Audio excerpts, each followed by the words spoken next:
Every day, gardeners enjoy the convenience of modern tools and techniques, unaware of the groundbreaking innovations that once promised to revolutionize their gardening experience. From atomic age fertilizers to Pinterest-inspired vertical gardens, these innovations captivated garden enthusiasts but failed to stand the test of time.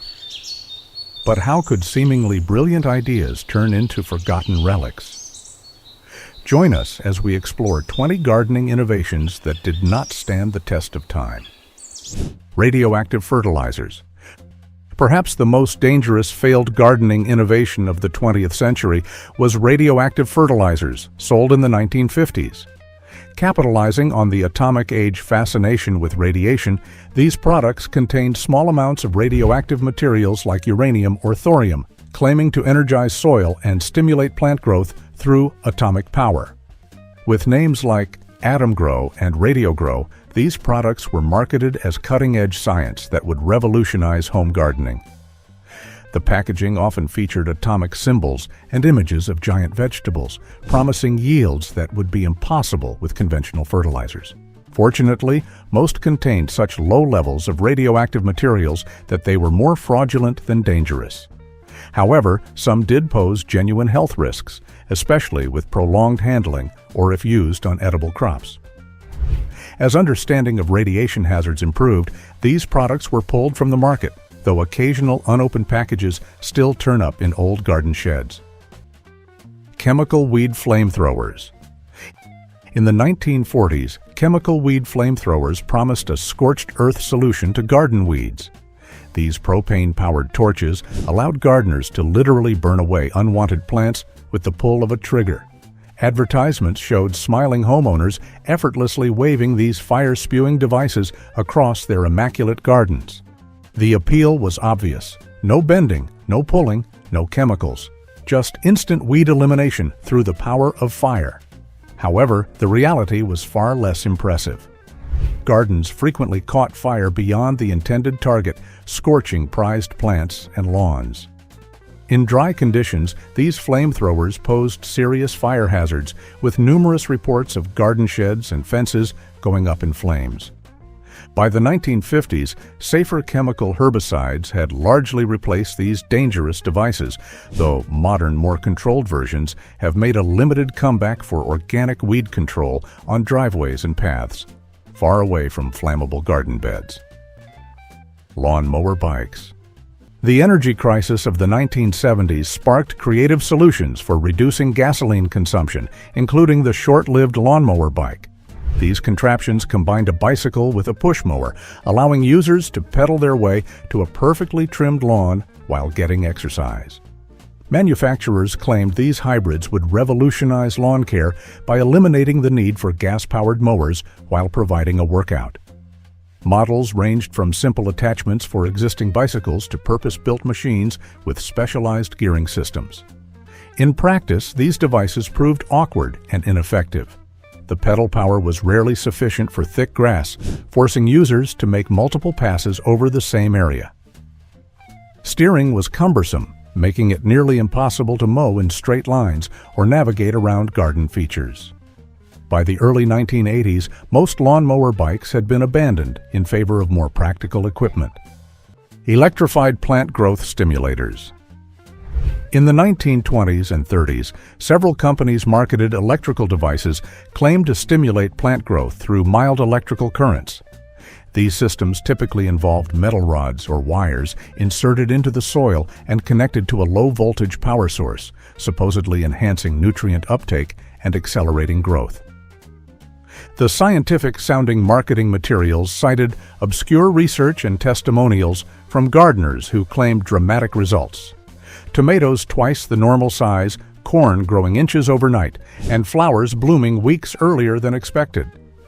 Controlled studies by university agricultural departments failed to find any significant benefits from these electrical systems. In some cases, the electrical current actually damaged plant roots or created hazardous conditions in wet gardens. The expense and complexity of maintaining these systems made them impractical for most home gardeners, and they gradually disappeared from garden catalogs. Painted lawns. During the suburban boom of the 1950s and 60s, painted lawns emerged as a quick fix for brown patches and winter dormancy. Using specially formulated green dyes, homeowners could spray their way to a picture-perfect lawn without waiting for natural growth. The process was simple. Apply non-toxic biodegradable dyes onto brown grass, creating the illusion of a perfectly maintained lawn. Popular in upscale neighborhoods and with real estate agents preparing homes for sale, these products promised year-round green without the work. While the immediate results were often impressive, the limitations quickly became apparent. The dye would wash away with the first heavy rain, sometimes creating green runoff that stained driveways and sidewalks. Uneven application left some areas looking artificially bright green, while others remained brown. As lawn care improved and drought-resistant varieties became available, painted lawns faded from popularity. Glow-in-the-dark plants. In the early 2010s, several companies announced plans to create glow-in-the-dark plants using genetic engineering. By inserting genes from bioluminescent organisms like jellyfish or fireflies into plants, they promised to create flowers and ornamentals that would naturally emit a soft glow at night, potentially even bright enough to replace outdoor lighting.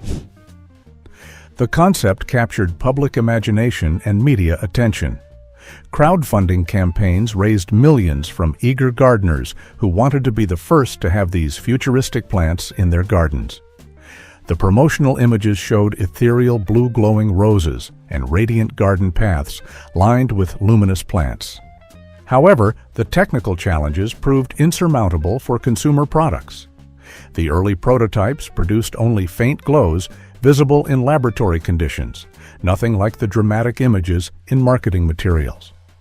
Regulatory hurdles and public concerns about genetically modified organisms created additional obstacles, and most companies abandoned their consumer glow-in-the-dark plant projects. Astroturf vegetable patches. In the 1970s and 80s, some innovative gardeners experimented with growing vegetables through holes cut in astroturf. The synthetic grass, originally developed for sports fields, was repurposed as a weed barrier for vegetable gardens, with plants growing through carefully cut openings. Proponents claimed this method would eliminate weeding, conserve moisture, and create clean pathways between plants. Magazine articles showed pristine vegetable gardens with bright green astroturf surrounding perfectly arranged tomatoes and peppers. In reality, the astroturf created more problems than it solved. The impermeable material prevented proper drainage, leading to root rot during heavy rains. The plastic heated up in summer sun, cooking plant roots and creating an inhospitable growing environment. As the astroturf broke down over time, it released microplastics into the soil. By the late 1980s, gardeners had returned to more natural mulches and weed barriers. Electric heated propagation mats. In the 1970s, electric heated propagation mats were introduced as a revolutionary way to start seeds indoors. These rubber mats contained embedded heating elements that promised to maintain the perfect soil temperature for seed germination. Early models were expensive, often costing the equivalent of several $100s in today's money. They were marketed to serious home gardeners as professional equipment that would give them a competitive edge in growing prize-winning vegetables and flowers. While the concept was sound, the execution was problematic. Many early models had unreliable thermostats, leading to overheated soil that killed delicate seedlings. Others had poor waterproofing, creating electrical hazards when watering plants. The high energy consumption also resulted in shocking electric bills for unsuspecting gardeners. As safer, more energy-efficient alternatives became available, these early electric mats fell out of favor. Aquarium Gardens. In the 1980s, aquarium gardens were marketed as an innovative way to combine fish keeping with indoor gardening. These systems featured plants growing in special containers above fish tanks, with their roots dangling into the water. The plants would purify the water for the fish, while the fish waste would fertilize the plants. A perfect symbiotic relationship. Home and garden magazines showcased these setups as conversation pieces that would bring nature indoors. The aesthetic appeal was undeniable.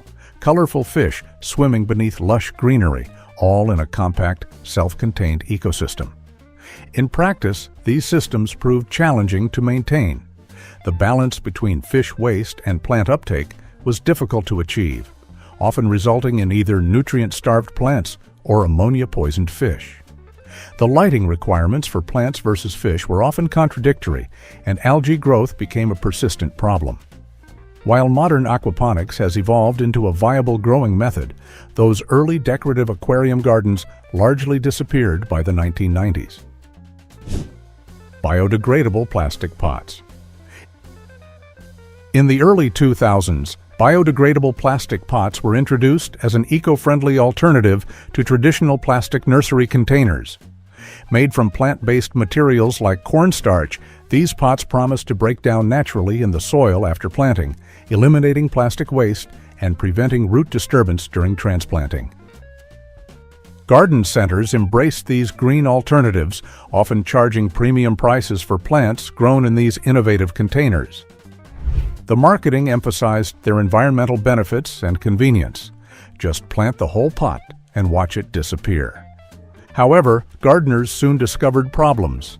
Many pots didn't degrade as quickly as claimed, leaving plastic rings around plant stems that restricted growth. Others broke down too quickly, falling apart before plants could be sold or planted. In compost piles, they often left behind microplastics rather than fully decomposing. As these issues became apparent, many nurseries returned to traditional plastic pots with recycling programs or switched to fiber pots made from coconut coir or pressed paper. Garden robots. In the early 2010s, several companies introduced garden robots designed to weed, water, and monitor garden beds automatically.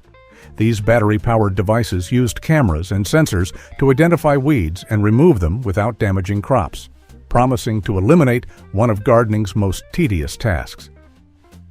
Early adopters paid premium prices, often several $1,000s, for these robotic gardeners. The marketing showed them quietly patrolling raised beds, plucking weeds with mechanical precision, while gardeners relaxed nearby. Reality proved disappointing. The robots struggled to distinguish between young vegetable seedlings and weeds, often removing the wrong plants. They got stuck in muddy soil, tipped over on uneven ground, and failed to navigate around garden obstacles. Battery life was typically much shorter than advertised, especially in larger gardens. By the mid-2010s, most of these garden robots had been discontinued, with companies either going out of business or pivoting to other products. Plastic fantastic garden furniture. The 1960s and 70s saw an explosion of molded plastic garden furniture in bright psychedelic colors. These chairs, tables, and loungers were marketed as the modern alternative to traditional wooden or metal garden furniture. They wouldn't rust, rot, or need painting. Manufacturers touted their durability, claiming they would last for decades without maintenance. The bold colors, orange, avocado green, bright yellow, were meant to bring a pop of color to outdoor spaces. Some designs were quite innovative, with ergonomic shapes that were comfortable and stackable for easy storage. Unfortunately, early plastic formulations weren't up to the challenge of outdoor conditions. Exposure to UV light caused colors to fade and the plastic to become brittle. Temperature fluctuations led to cracking, and the lightweight construction meant pieces would blow away in strong winds. By the 1980s, most of these colorful plastic pieces had either broken or become so faded and stained that they were discarded. DDT sprays. From the 1940s through the early 1960s, DDT was marketed to home gardeners as a miracle solution for pest control. Available in convenient spray bottles and dust formulations, it promised to eliminate everything from aphids to Japanese beetles with minimal effort.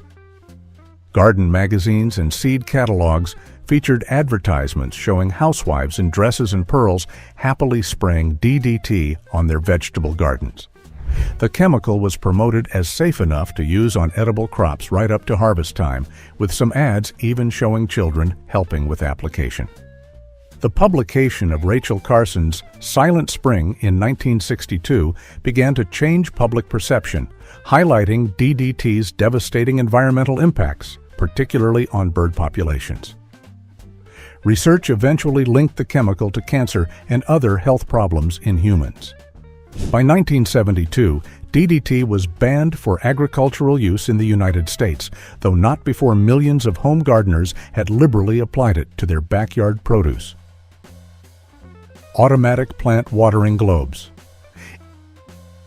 In the 1990s, colorful glass watering globes became a must-have garden accessory. These decorative bulbs with long necks promised to solve the problem of keeping houseplants and garden plants properly watered. The concept was straightforward. Fill the globe with water, insert the neck into the soil, and the water would slowly release as the plant needed it. Garden centers and home shopping networks sold millions of these devices, marketing them as both decorative and functional. They came in vibrant colors, artistic designs, and even animal shapes, making them popular gifts for plant lovers. However, gardeners quickly discovered their limitations. The narrow necks frequently clogged with soil, preventing water flow. When they did work, they often emptied too quickly or too slowly, leading to either waterlogged soil or still thirsty plants. The glass globes were also fragile, breaking easily when knocked over or exposed to temperature changes. By the early 2000s, these colorful globes had largely disappeared from garden centers. Gardening by television. In the 1980s, several companies introduced gardening by television systems, closed-circuit TV cameras mounted on poles that allowed gardeners to monitor their plants from the comfort of their living rooms. These systems were marketed primarily to elderly or disabled gardeners who had difficulty moving around their gardens but still wanted to keep an eye on their plants. The technology was primitive by today's standards. Black and white monitors with grainy images and fixed cameras that couldn't zoom or pan. Nevertheless, they were sold as luxury items, often costing thousands of dollars for a complete setup with weather-resistant cameras and indoor monitoring stations. The limitations quickly became apparent. The cameras provided a view, but no ability to interact with the garden. They couldn't detect pest problems or soil moisture issues that would be obvious to someone physically present. The outdoor electronics were vulnerable to weather damage and frequently failed after just a season or two. As more affordable solutions emerged, these specialized TV monitoring systems faded away. Automatic compost tumblers.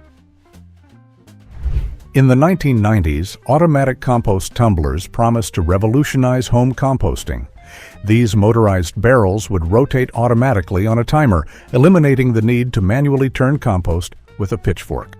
Some models even included heating elements to speed decomposition and timers to optimize the turning schedule. Marketed to environmentally conscious gardeners who wanted compost without the physical labor, these devices commanded premium prices, often several $100s.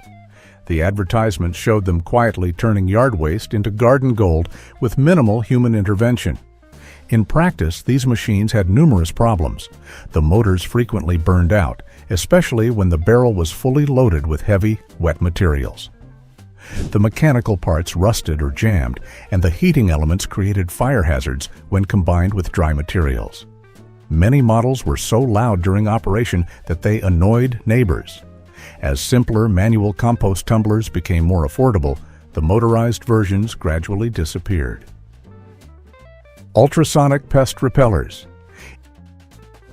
In the 1980s, ultrasonic pest repellers were marketed as a humane, chemical-free way to keep pests out of gardens.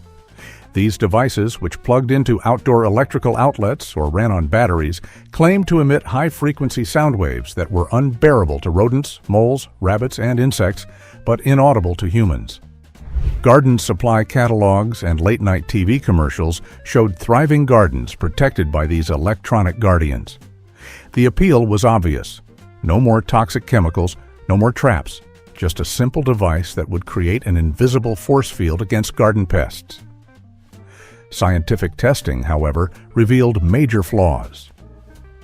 The ultrasonic waves couldn't penetrate solid objects like plants or garden features, creating sound shadows where pests could freely roam. Many animals quickly became accustomed to the sound and returned to their destructive habits. Some devices didn't even emit the frequencies they claimed. By the 1990s, consumer protection agencies had cracked down on the most outlandish claims, and gardeners had returned to more effective pest management strategies. Upside-down tomato planters. One of the more unconventional growing methods that gained popularity in the early 2000s through TV infomercials was hanging tomato plants upside down in plastic buckets or specialized containers. The idea was simple: drill a hole in the bottom of a sturdy bucket, insert a seedling so it grows downward, and fill the container with soil. The method was believed to reduce the need for staking, save space, and minimize ground pests.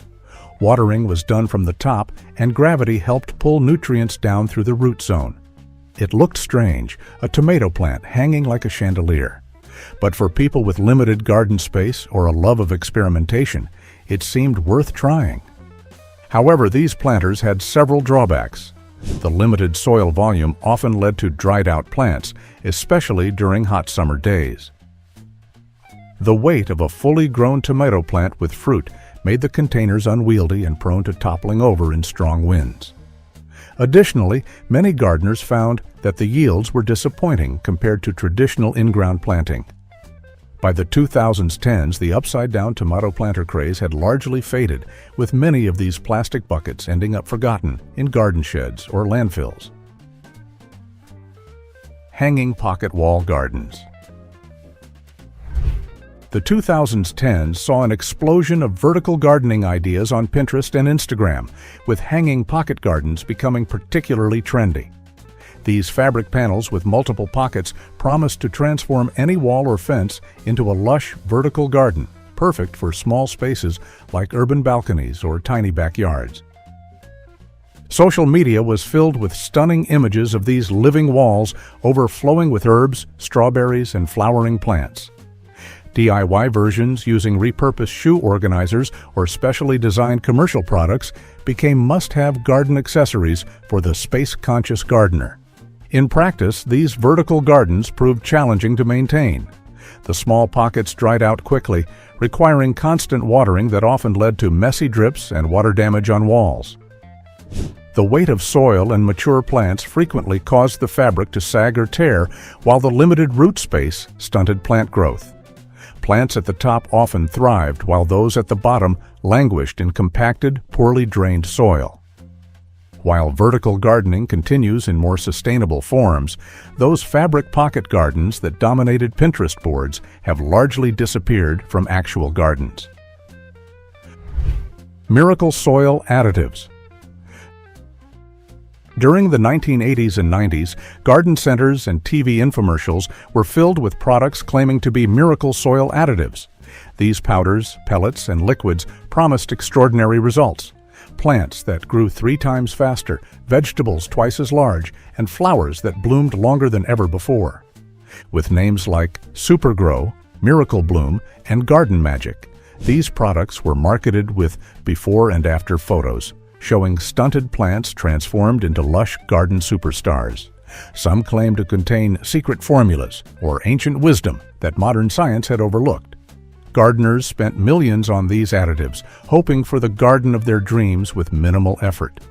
However, when tested by agricultural extension services and independent researchers, most of these products showed little to no benefit compared to traditional fertilizers and good gardening practices. As consumer protection agencies began to crack down on false advertising claims and gardeners became more educated about soil science, the market for these miracle products gradually dried up. Today's gardeners are more likely to rely on compost, well-balanced fertilizers, and soil tests rather than mysterious miracle powders. These forgotten ideas remind us that not every innovation stands the test of time. What modern garden trend do you think will disappear next? Share your thoughts in the comments, and don't forget to like and subscribe for more gardening history.